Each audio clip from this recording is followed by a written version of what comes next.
The Canadian Air Force is patrolling the waters off China's coast, a hotspot for sanctions evasion. This is where ships move oil to North Korea, defying UN Security Council resolutions. This Canadian crew is part of a broader sanctions enforcement effort by the US and 10 of its allies. Major Doug Publicover is the commander of the Canadian crew. It's our piece of the pie to contribute to the prevent some of the illegal ship-to-ship transfers, which are petroleum products into North Korea. When a suspicious ship is spotted, the crew flies low, gathering evidence that could lead to ships being deflagged or seized. It's the kind of quiet operation that's been happening for years.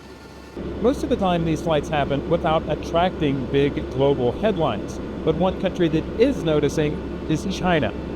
Soon after the mission begins, Chinese fighter jets appear, shadowing us for hours.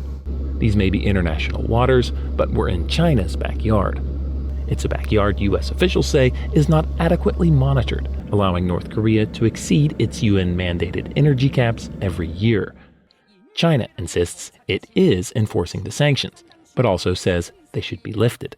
Russia, too, has grown closer to North Korea, restoring a mutual defense agreement and vetoing the renewal of a UN panel that monitored sanctions enforcement on Pyongyang.